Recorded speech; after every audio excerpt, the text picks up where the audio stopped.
for the next part. Now, you have now the idea that I have one policy, and I tell you that just evaluate this policy, right? And what you know is that, for example, the state space is very complicated, so you would say I can never do it with tabular approach. So I'm going to choose one model for my value function. I just try to train it, and if I want to train it, I basically do the updates that I told you here, right? Now, this is when you want to find out what is the value function. Can you do it if you want to really use it, for example, to just build a policy? That is not efficient, right? Because you need Q function instead of the value function, right? No, the thing that we can do, we can extend everything that we have done here for the Q case, right? The case where we have a state in action, right? And again, there is no trouble anymore because we are always running away from the complexity by using the neural network, right? So that is no problem anymore here. So what we can do, we can actually extend the same idea to approximate the action value function, the Q function here. And if we want to do it, obviously we need to have a feature representation for state and action. It means that any pair of state and action that you have, you need to represent it by one vector, right?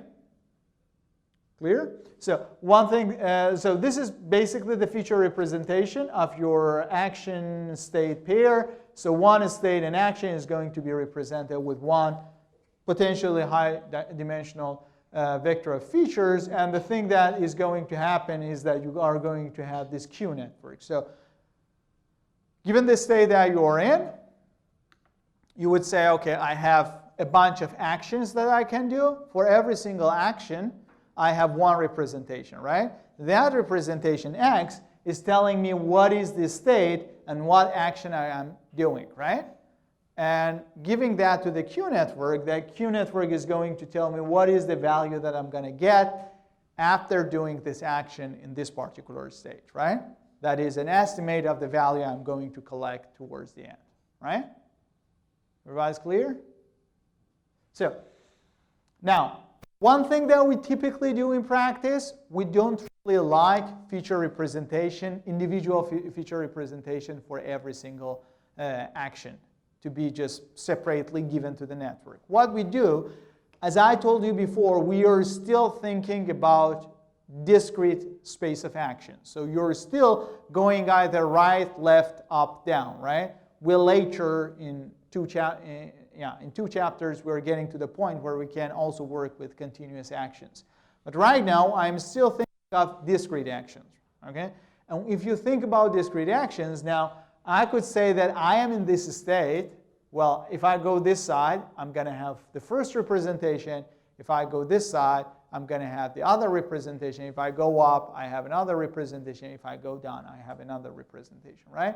I don't like it usually, okay? What I can think that, well, I am in this state, right? And when I am in this state, I have one representation of this state. This is the same thing we had in the mountain car, right? It was V and X, right? I can represent one state with a bunch of features, right? If you're playing some board game, that image is the state, right? Now, I can say that, okay, out of this representation, there are m different representations, right? Let's say they exist, right? That first one goes to this same Q network, gives me the action value for the first action, right? The second one goes to the same network, give me the action value for the second action, and so on till the last one, right? Now I can say that, okay, all of these things, all of these m different copies of the same network, I just consider it as a giant network, right? That giant network only needs to know where I am standing, right? My state. And once it knows where I am standing, it's going to tell me what is the value if you do action 1, 2, 3 till m, right? Clear? So I can think of this whole thing to be one neural network, and then that neural network is not giving me a single value, it's just giving me a vector of values, right? And that vector of value, the dimension of that vector is exactly the dimension of the actions I have, right? The number of actions I can do. Everybody's cool? So in the grid world, you give the network where you stand, and then it's going to give you 4 different values, right? These are the values you're going to get if you act up, down, left, right, right? Everybody's cool, right? So now, one thing that I'm going to do, so I am going to think about this whole thing as a giant Q. This is the reason that I'm showing it with capital Q, just to distinguish between this one and the Q, which is just going for one particular state in action. Okay? And this QW is containing one vector, right? So it's going to look at the representation of your state, where you stand, and it's going to tell you these are the bunch of values you're going to get for the different actions you are going to do. Okay? Everybody's cool? Questions? Now, yes? Yes, we are going to do the same thing. Right? Yes. So, everybody's cool with that? With this notation? Now, one thing that I'm going to do from now on, whenever you see this vector, like this bold entry here, okay? This A being bold, I simply mean the whole vector, right? I do know that at some point you're going to follow it simply because it doesn't make sense to look at one particular action for you. But for now, just to avoid any confusion, if I really want to mention one particular action, I just show it is small. Sorry, non-bold, not bold, okay? But whenever you see boldface, this simply means that I'm considering the whole actions, right? And this guy is a vector then, right? Okay, so that's it. And now if you want to do the training, you are going to do the same thing as before, right? So if you are only thinking about prediction, it means that you have the policy, you only want to know what is the action value function for that policy. Well, you can again try TD, Monte Carlo, any other approach to just estimate the value of one particular state in different actions, right? And then you give those values to your neural network, and then you train, right? So it's going to be the same thing as before. You again end up trying to minimize this expectation, right? The expectation between the output of your Q network, that action value network, and the true action value function, right? You don't have that one. Basically, you just rely on the estimates, right? So if you want to minimize this one, you're going to do the optimization using the gradient descent. And the gradient descent is going to end up again the same format, right? So alpha is going to be indeed half of your learning rate. And then this is the expression that shows up out of the immediate derivative. And then this guy is the gradient, which you can compute by backpropagating over your whole network, right? Correct?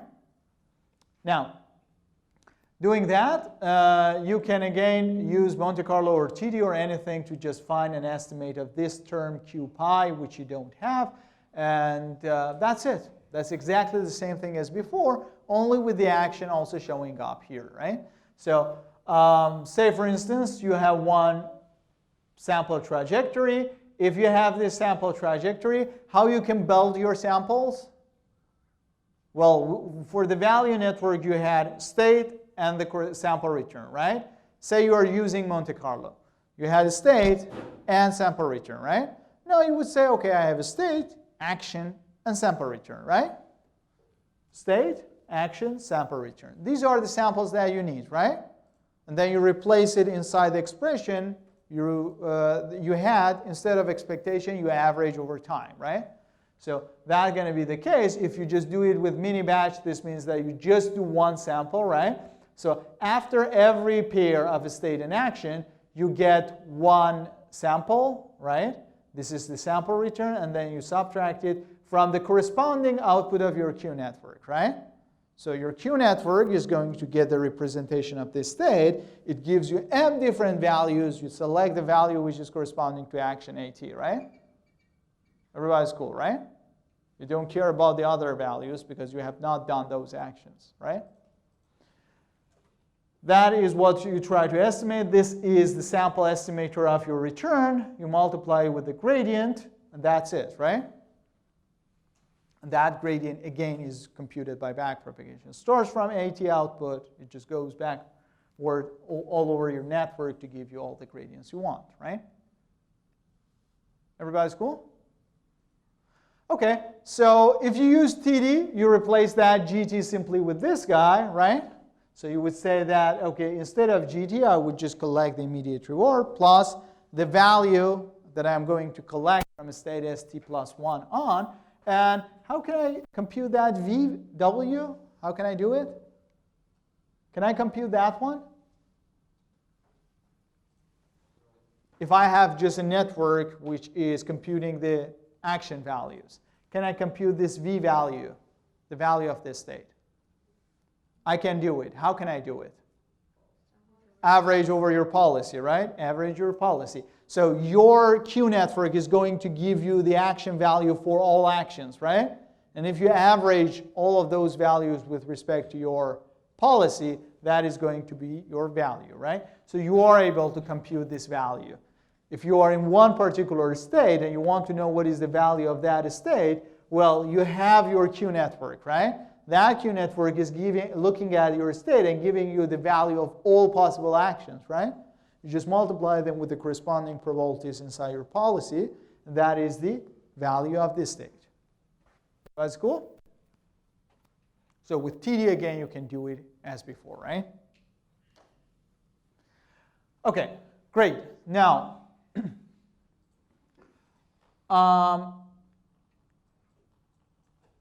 yeah, so I think I want to, yes, this part. Okay, so one thing that, again, you can see here, I'm not going to do it again for you, but if you just put the representation to be tokenization and you consider a linear model, then eventually you're going to end up basically doing tabular reinforcement learning for estimating the Q function.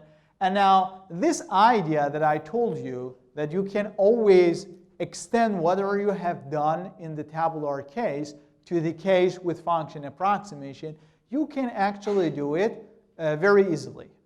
And pretty much for anything that you had before, okay?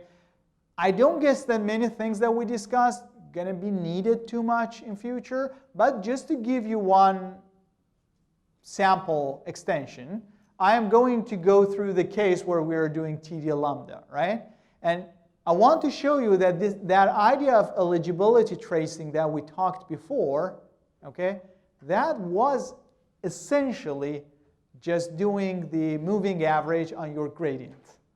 And you might say, oh, I mean, at that point you didn't get it, right? Well, why we are doing this, I tried to just connect the forward view to the backward view. But when I write it down here for you, you see that essentially you are just computing moving average on your gradient with a corresponding lambda. And why that moving average is going to help? Well, because it's going to just collect the impact of all possible states as well, right? It's going to improve your estimator of the gradient. So let's do it. So what we did before, we just tracked the eligibility of every single state in action, right? And then when we are in one particular state action and we want to update, we just propagate all of the impacts using that eligibility trace, right? So when I get into a new state, I do not simply update the value of that state. I multiply that difference delta to this vector of eligibilities, right? And that one is updating, of course, the value of that state and the value of any state I have seen before, right? That was the case in the eligibility tracing. So this was the algorithm, right? If you're talking about the action value function, then you have one state action pair.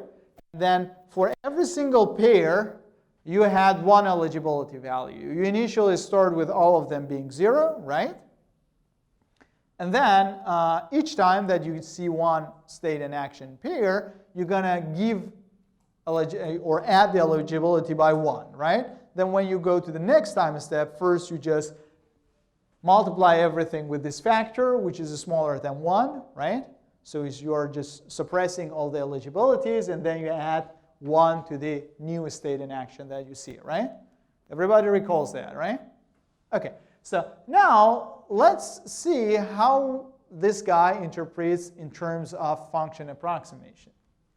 So keep this guy at the top, and I told you when you are doing tabular reinforcement learning, you're basically doing the same thing, only the difference is that your representation is tokenization, and your model is linear, right? Okay, now, let's now think that we are doing, let's rewrite this guy with these two things, like the linear approximation and tokenization as the representation in terms of the components of a function approximator. So, if we are doing representation by tokenization in the state action pair, this means that my tokenization gonna look like this, right? For every single state action pair, I'm gonna have one entry, right? So if I want to represent one state in action, then I would say, okay, this is a one giant one hot vector. It's 1 on the corresponding entry. Everywhere else is 0, right? And I can show that in this form, right? This is one hot vector, and it's 1 only when the state is Sn and the action is Am, right? So this is my representation, right? By tokenization. The second thing is that my model is linear, so this means that my model is going to look like if I want to compute the Q, it's going to be the weight times my X, right? Now, if I want to compute the gradient of the Q at one particular state in action, this gradient is going to be simply X, right? We did it before for this state. It's the same thing here, right? Everybody's cool, right? So your X, your representation is this one hot vector, and this one hot vector at the same time is the derivative of or gradient of your Q network, right? For this tokenization representation and linear model. Now, if you have that one, now let's look at this guy. So what is happening here? So in line 3, what I am doing, I am multiplying this eligibility, right, by some factor. Now, what I can say, okay, since I am doing all the estimation using one Q network with parameters W, the eligibility that I'm seeing is also depending on the W, right? So, because I am computing it with this network. So this is why I am showing it by EW. EW here is what is the dimension of EW? What is the dimension of this vector of eligibilities in this case? N times M, right? Because you have N different states, M different actions, so it has N times M different entries, right? So that is exactly what we do here, right? In lines 2 to 4, right? Now, the update that I'm doing in line 3 is simply I get that vector, I multiply everybody with this factor gamma times lambda, right? Okay, so I can say that in line 3, I basically get this vector, I multiply everybody, and then add it up to this one, right? Now, the next thing that I'm doing, what I'm doing in line 5, what I'm doing, I am just simply adding up 1 to the particular state in action that I am in, right? So I could say that I am adding up this whole giant vector EW with one hot vector, right? Everybody agrees? So I have this whole eligibility vector, but I am only adding 1 to the particular state in action, which is happening at time t, right? Right? So this means that I am adding up my eligibility vector with one hot vector, right? Everybody's cool, right? What is this one hot vector in this setting? That is the feature representation of the state action, right? Here. We said that X of one particular state in action is basically one hot representation, right? So what is this guy? This is feature representation of the state in action. Which is state in action? The state and action pair that I'm seeing at time t, right? If I think about feature representation of that state and action pair in time t, that is this one hot vector, right? This is 0 everywhere. It's just 1 at the particular entry, right? Which is STAT, right? Everybody's cool, right? So it's OK that I replace this guy with X in this setting, right? Everybody's cool? Because I told you X here is basically this one hot representation, right? Now, what was X in terms of the Q network? It was the gradient of the Q network, right? Once again, here. Gradient of your Q network is your X representation because your Q network in the tabular case is simply a linear model, right? Its gradient is simply X, right?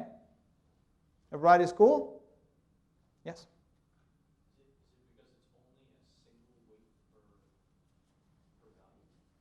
Yes, basically. When you are updating, you're just updating one particular weight in the tabular case, right? And then that one is just getting updated with this coefficient. So yeah, that's the same thing. Exactly like the one we did with the value. Now you just extend it to the action value case. So everybody's cool that I just replaced this one, this guy, with this gradient, right? Yeah?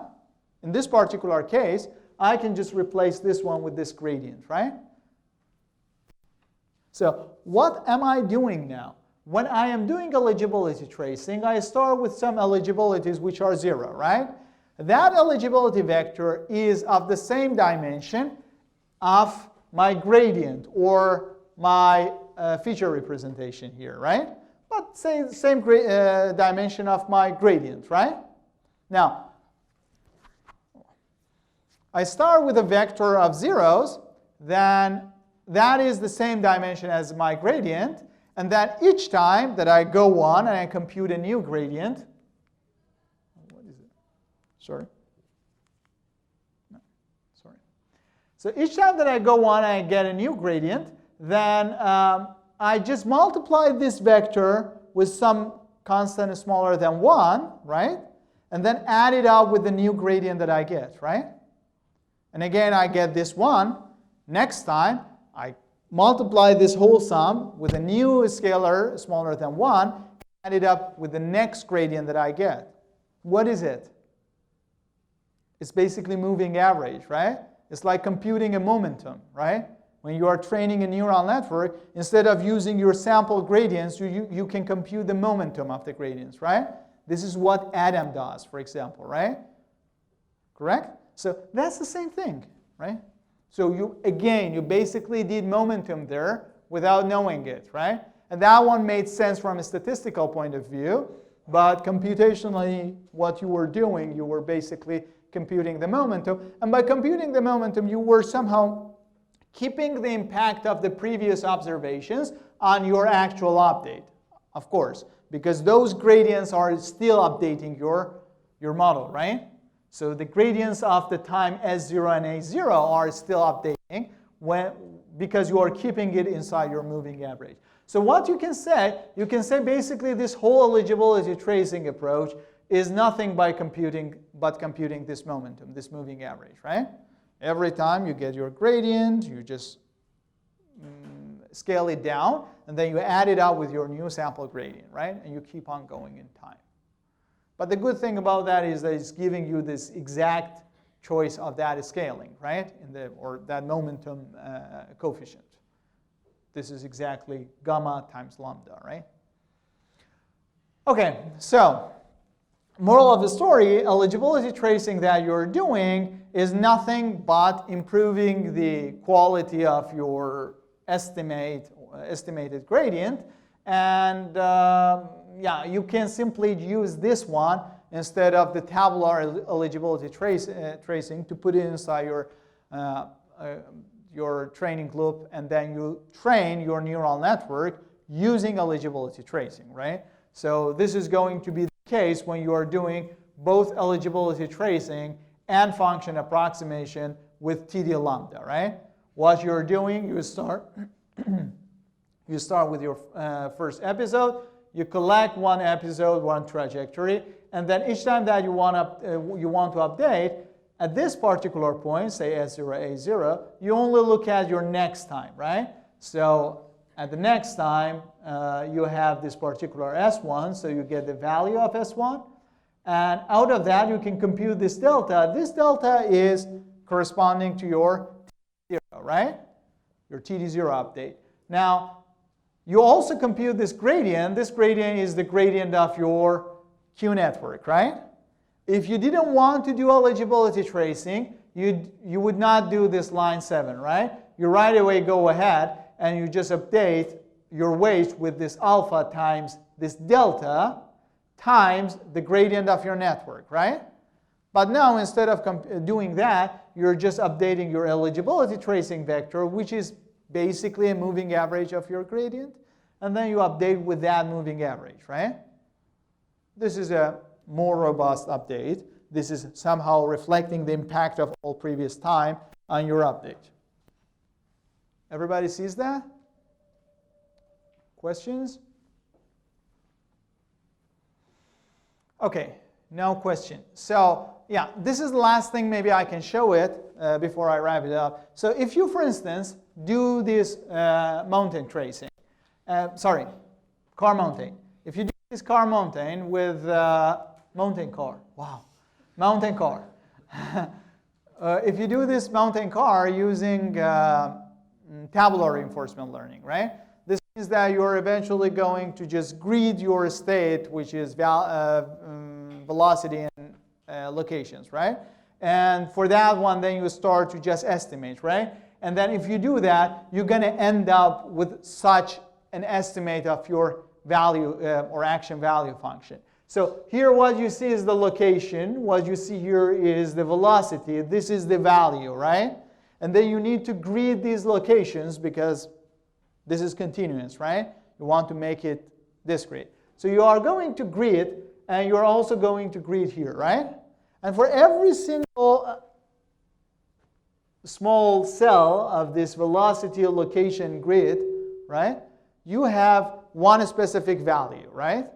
You just assume one specific value, and you start to estimate by just trying over and over the same environment and see how many times you see that pair happening, and you estimate based on either TD or Monte Carlo, right?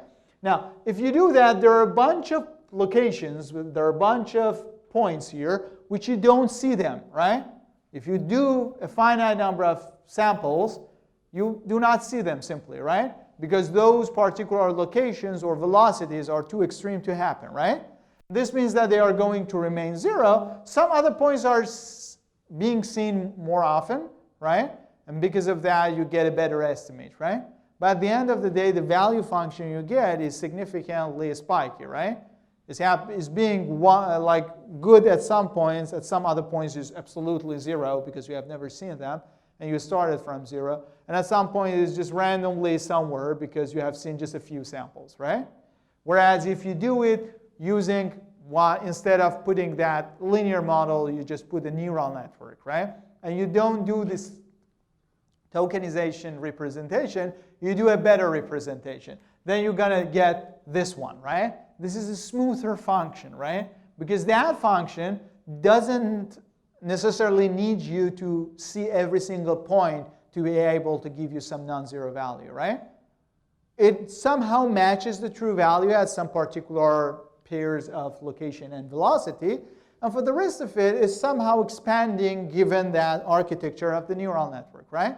And hopefully that value function is not extremely non-smooth. So it's a sort of well-defined function, psi that is getting properly approximated with this neural network, right?